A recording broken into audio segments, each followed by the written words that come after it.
Welcome once again to my channel. I am generally nerdy. This is my channel. Thank you for watching the show. Before we get into anything, like, subscribe, share, retweet. I just got the website up and running. So www.generallynerdy.net. It's .com. Sorry, Homestar moment. So hit up the website, generallynerdy.net. Join the conversation. You can find my Facebook, Instagram, Twitter, all that stuff from the website. In today's episode, we're talking about it's a concert review from last night, and it'll get into a little bit of music discussion. So feel free to join in the conversation in the comments section below.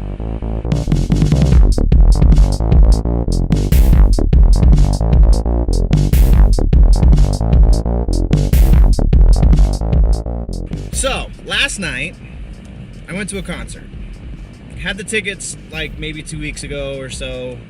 Kind of went on a whim. It was a little bit of a lark even, because it was Orgy and Powerman 5000. Now, in terms of cultural relevancy, neither of these bands has been super relevant for some time, since like 2000,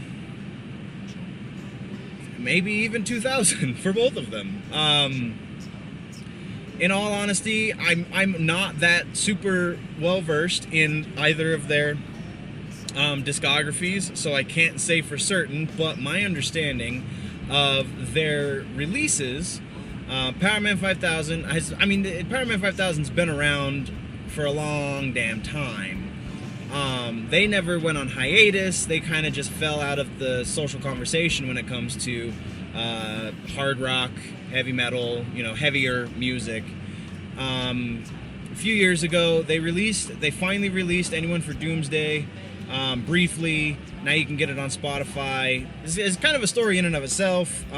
They released the album with Worlds Collide. I can't think right now. So yeah, feel free to harass me in the comment section. It was on the tip of my brain and just now escaped me.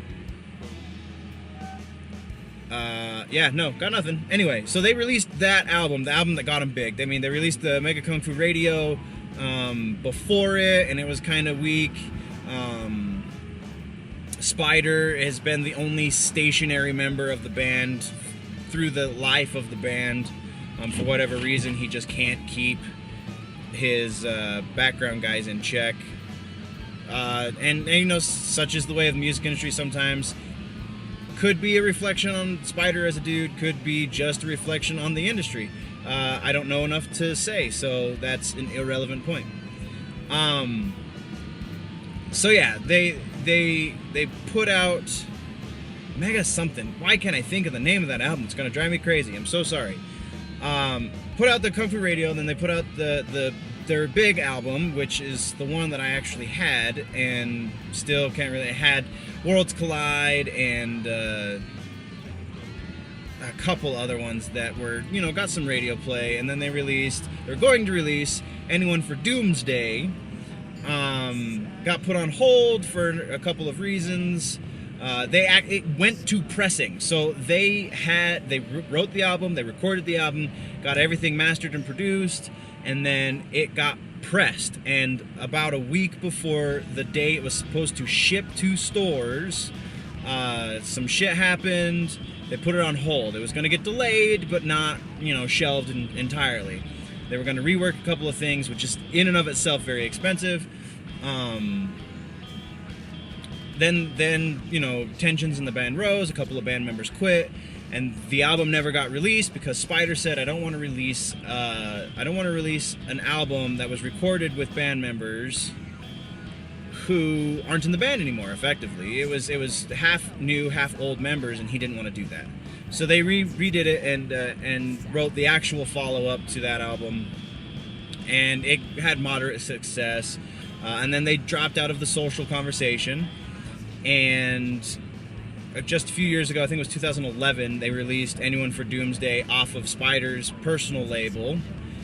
and I haven't heard it yet. I actually just learned last night that it finally got released. I remember a few years ago seeking desperately for like a pirate, a leak, a something. Couldn't find it. Though I did find out last night it's been released, so I will try and go find it now. Give Spider his $10 for the album and listen to it, because I dig, like I said, I dig their music. It's interesting. It's got that the lyrics talk about science fiction and like it's really cool. And that Spider is to science fiction music what Rob Zombie, his big brother, what Rob Zombie is to horror music. The band Rob Zombie in and of itself, and White Zombie by association, because that was what led into Rob solo stuff. It's horror movies is what basically the music he's writing is music for horror movies. So Spider, in turn, the younger of the two, writes about science fiction, and it's a really cool thing. I mean, as far as songwriting goes, there's nothing crazy complex. As far as musicianship, again, not a whole lot of complexity. Just good rockin' time. Like these guys, of the like 7 bands that played last night. I don't think it was actually 7. That's just exaggerating to make a point. But of the multiple bands that played last night, I don't think any one of them broke out of the 4/4 time signature. And it was like 8 hours of music. It was ridiculous. So again, not that there's a lot of complexity there, not that there's a lot of depth even really to it. It's just fun music. There's nothing wrong with writing a fun song. There's nothing wrong with being in a band that writes fun music. Not everything has to be super deep and complex. I do like the super deep and complex stuff more generally. Meshuggah, Mastodon, Lamb of God, that kind of stuff. Yes, that is my preference when it comes to heavy music, but I still dig the shit out of this stuff. Orgy more specifically, but Powerman 5000 is not a bad band. I mean, again, if you're looking for your music to constantly have super amounts of depth, oceans of depth to it, then yeah, that's probably not your band. But if you're just looking to have a good time and maybe have a couple of beers and kind of rage on the floor for a minute, jump in a pit for a sec, these guys know how to do that, and they do it well. So it was a really cool set by Powerman. We'll get to their, a little bit more detailed breakdown of the set. Just kind of a statement on their relevance more is what I was trying to make. Orgy, on the other hand, has kind of fallen out of cultural relevancy since they got dropped. I don't know if they got dropped or if they left Elementary Labels, which is the record label that Jonathan Davis runs, or used to run. Which was a sub-label of Sony, I believe. Could be Epic. Somewhere. One of those guys. But yeah, Jonathan Davis ran a record label back in the day called Elementary Records. Tree spelled T-R-E-E instead of T-R-Y, like you would assume from the word. And Orgy was on it. Korn put stuff out through it for a while.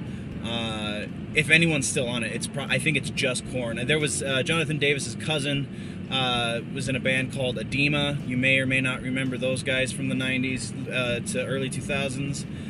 They were on Elementary Records. Deadsy, which was the band. So when I originally saw Orgy back in the day, Vapor Transmissions had just come out. So the band with Dreams in Digital, the album with She Dreams in Digital had just come out, and Deadsy's Gramercy Park song was big on alternative rock and hard rock radio. So that was the show. It was Deadsy, Orgy, somebody else in Korn. I don't remember who the fourth band was, but it was a decent show back then. So shortly after Vapor Transmissions, they dropped off of Elementary Records, be it because their contract was up, be it because Elementary went under. I don't know the circumstance, if it was amicable or not. irrelevant to the conversation. They were no longer on that label. They put out one more album, self-produced, a few years after that, which I never heard. I really, really loved Candy Ass, their first album, the first album at least with major label backing. I don't know if they did anything before that, but it was a great album. Again, I'm not big on, like, not everything has to have a whole lot of depth to it. Orgy's a good time. It's got a bit of a cyber goth kind of tinge to it. A lot of people who shop at Hot Topic unfortunately listen to Orgy and that Candy Ass album, and by association Vapor Transmission, because it was a little bit Candy Ass version 2.0. Not bad, but very formulaic in that, hey, this worked the first time, let's try and repeat that success. So yeah, they did one album that was self-released, and then, from my understanding of it, they broke up. Orgy was a non-entity from about 2006 to 2010, and Jay, the vocalist, put together a new band, and it's basically that band is what I saw last night. I mean, I feel like there was maybe one or two other musicians in the band, but on the whole, that was the band that I saw last night, effectively. They put out, I can't say what they've put out since they got back together. I do know they've put out at least one album, because I bought it last night.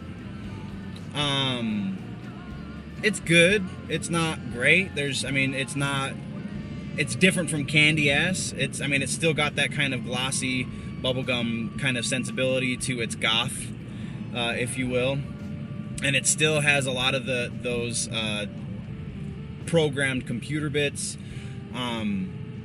so it's still what you would expect out of Orgy. Not quite the same quality as when they first started, but as to be expected.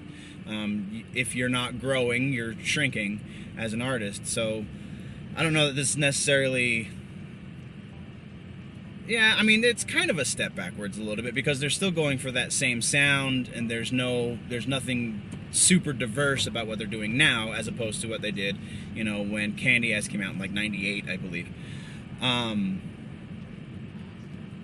But unbeknownst to me, the lead singer Jay, only original member of the band, and like 50 years old. He's 40 something, late 40s. I want to say he's like 47, 46, 47.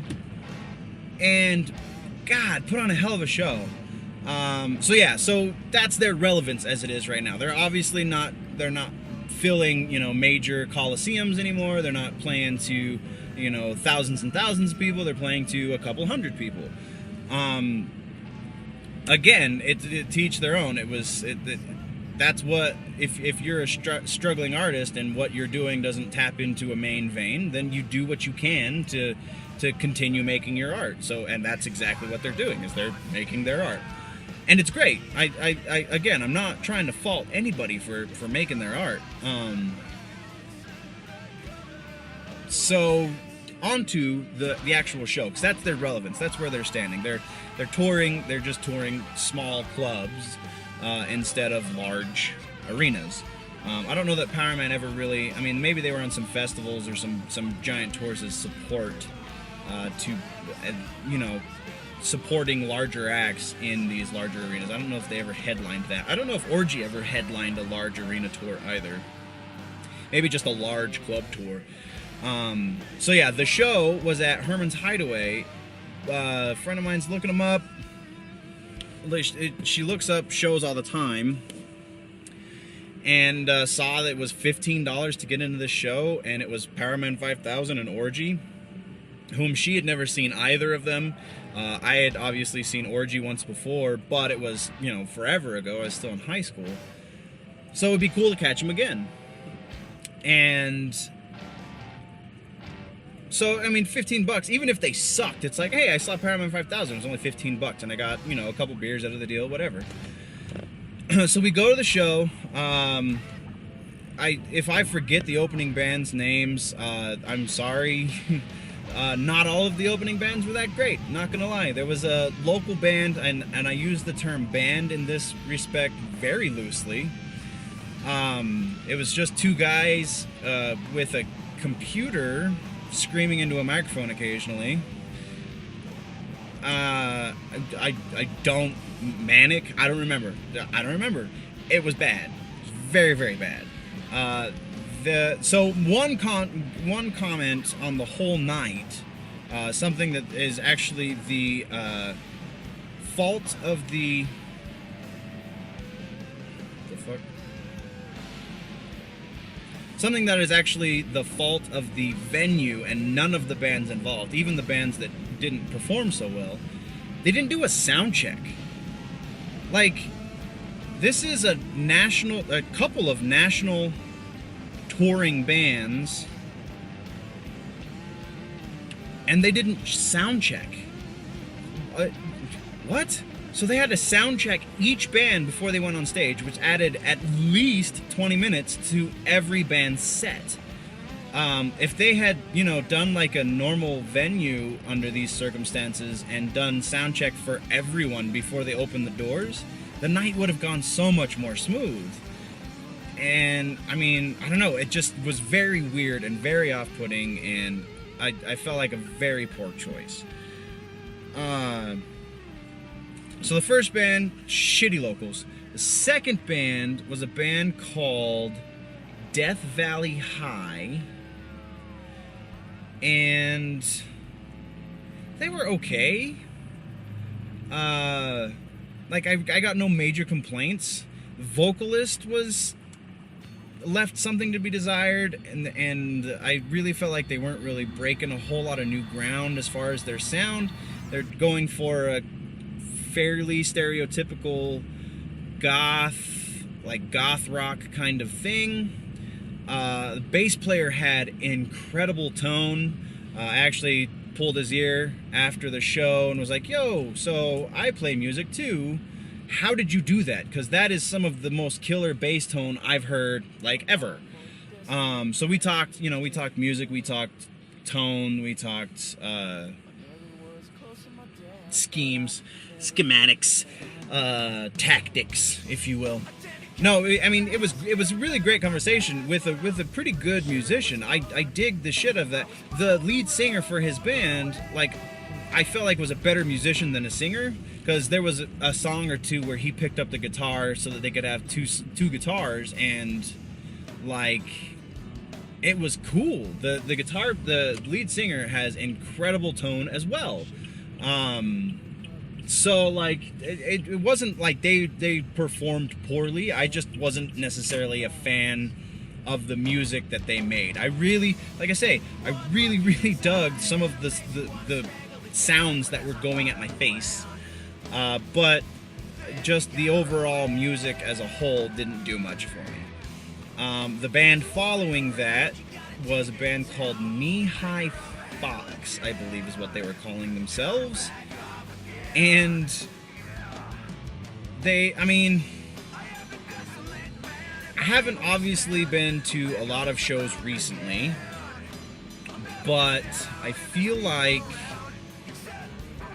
not a lot has changed in the scene of the hard rockin' types. And you'll always go to a show, and if it's not just a couple of dudes in the crowd, then it's one of the bands on stage.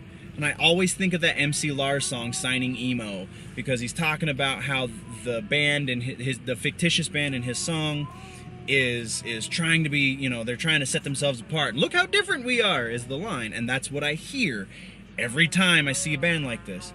Again, they did not play poorly. The backing musicians were, passable. They were passably adequate. There was nothing wrong with what they were doing.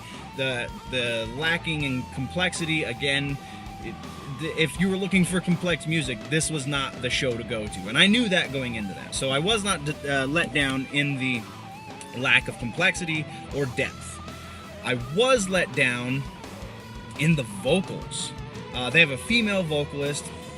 Well, okay, before I birdwalk past my first birdwalk, The reason I say look how different we are is because this is a hard rock show, and this band is effectively a goth kind of themed band, and you know most of the bands on this bill have that bit of theme going for them. So the Knee-High Fox guys, just the guys, not the female vocalists, but just the guys, were all wearing all white from head to toe, and then they had like black makeup around their eyes, and I think one of them was wearing lipstick.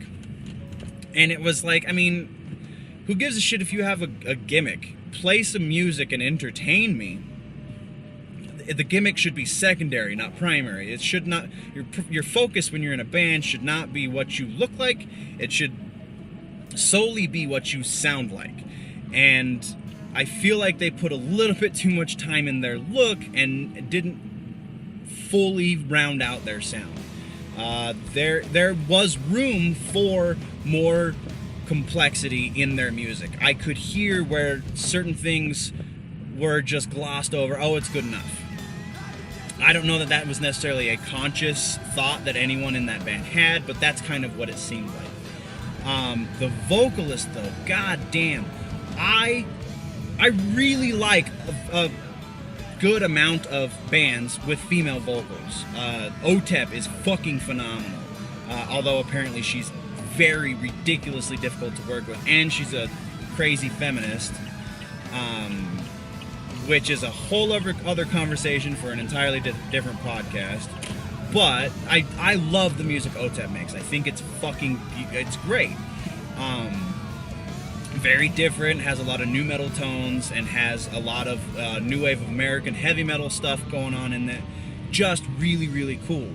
I also fucking love Made Out of Babies and Battle of Mice, both Julie Christmas fronted bands. Made Out of Babies is probably one of my top 10 bands because they are so unique, and because Julie Christmas is such a talented vocalist and lyricist. That woman can write, you know, a set of 5 lines and then say it 15 different ways and make you think she's telling you a story, but it's really just her repeating 5 lines. It's amazing. If you've never listened to Battle of Mice or Made Out of Babies, go look for them. Coward was the last Made Out of Babies album. It's phenomenal. Or no, The Ruiner rather was the last Made Out of Babies album. It's phenomenal. Coward is probably my favorite Made Out of Babies album. Check them out. Julie Christmas is brilliant. So female-fronted bands, I have nothing against women in music. I think women, it's anything to expand the perspective. If you can change somebody's perspective on music, then by all means, I don't give a shit of your gender. But this girl in this band played every fucking stereotype possible. It was 30 seconds into the first song and I already wrote them off. Because, one, she tried screaming. She tried doing a metal style scream, and women are totally capable of doing this. Again, see OTEP, see Arch Enemy, see the Landmine Marathons. You know, there's a number of great female-fronted bands with great vocals, with great screamed vocals. It's a technique. It's not just something you can do. This girl sounded like she was murdering felines all fucking set long. It was murderous to my ears. So she did that in the first 30 seconds. She also tried to do baby talk. Again, something that is doable in music, but you have to know when and how to do it well. This is not something this girl comprehends. Just because you're skinny and have boobs does not mean you're sexy. And just because you can kind of sound like you're 6 does not mean you're a good vocalist. Nor does it mean you're sexy. And then she also was swaying her hips and trying to be sexy on top of the 2 other faux pas. So, and then the final straw was the lyrics of the first song. I swear to God, the only word in the first song was fuck. I get it. You're a female in a band who's trying to set yourself apart. These are not the ways to do that. Being original is the way to do that. Doing something that no one has ever seen before is the way to do that. And that has nothing to do with your gender. If you're in a band at all and you're just trying to duplicate what somebody else has done before, you're gonna get written off. And saying fuck is not original. I mean, fucking Limp Bizkit did that 10 years ago. So write me a new song, please. So I wrote them off. The instrumental was good. The dudes, held it down pretty well. Their vocal also, the backing vocals from the guys, left something to be desired. It was another thing that felt tacked on to their sound. I just don't think, if you're going to be a professional band, not one element of how you sound should be an afterthought. There should be immense amounts of thought and planning put into every piece of your sound. If you're going to go on a national tour with a couple of bands that used to be huge and are still fairly well liked amongst people of the type who listen to heavy music, put some originality in it. Put a lot more thought into how you sound so that you gain an audience, Use this platform you've been allowed and grow your audience. And that is not what happened here. And then after them was Orgy. Again, Jay, the vocalist for Orgy, you would not be able to tell he's in his mid to late 40s. The guy, I honestly thought that he was not an original member for like the first song or two, because he had a hood on, you couldn't really see his face. But I mean, he was obscenely tall, so I was like, it's probable that it's him, because the Wikipedia and their website and all that jazz says it's him. So it just didn't look like a dude who was pushing 50.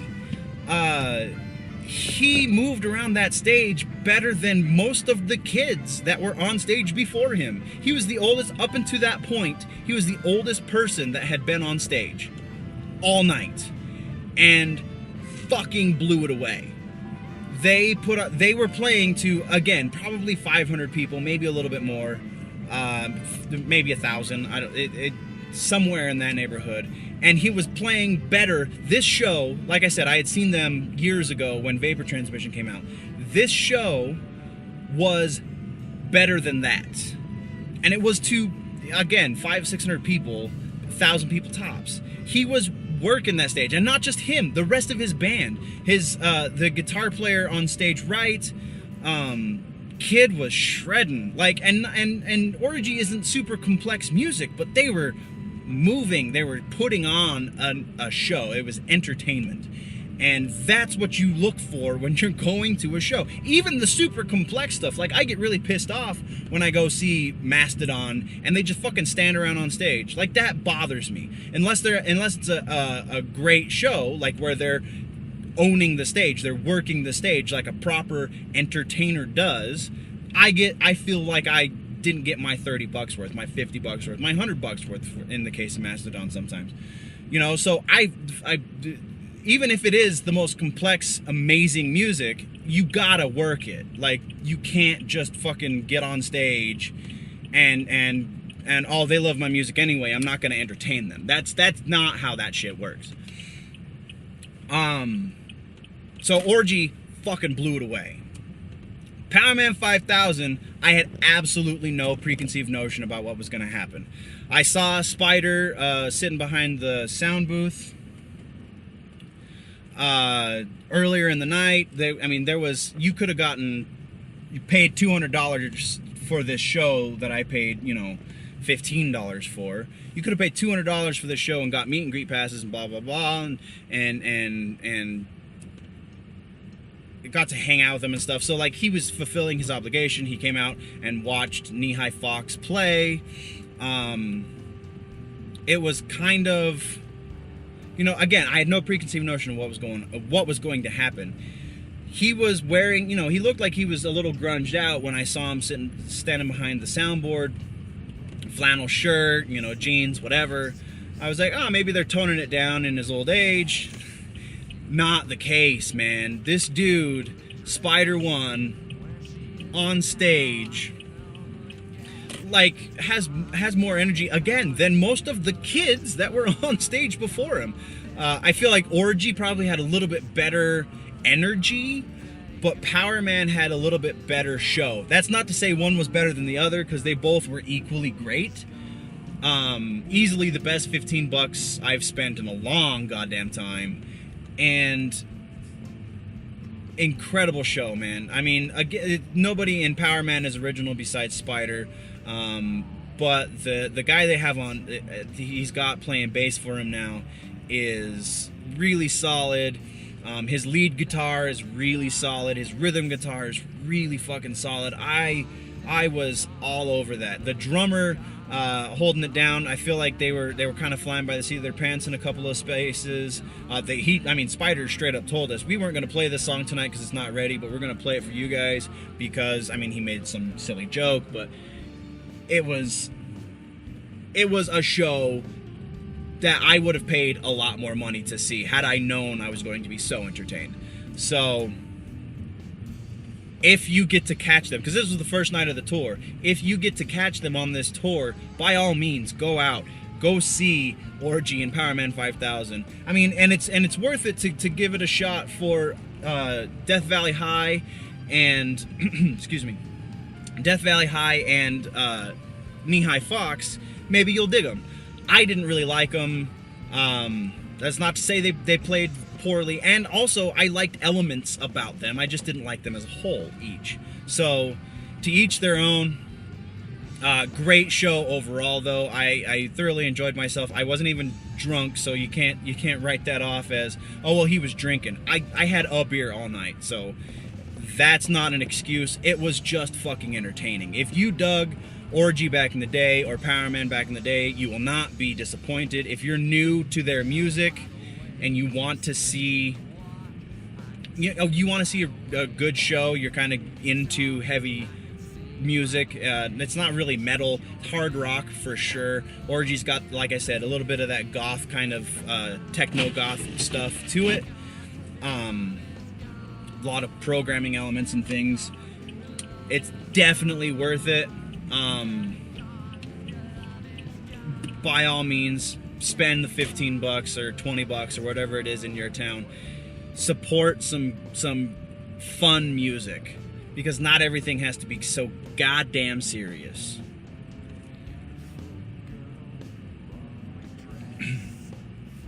Don't forget to click that subscribe button. Join me in the conversation. Leave some comments below. Hit up the website, generallynerdy.net. www.generallynerdy.net. And I'll see you next time. Check out my other videos and interact. Join the conversation. Become an active part of your digital community. Thank you so much, guys, and we'll see you next time. Oh, and if it's generally nerdy, it's probably right here.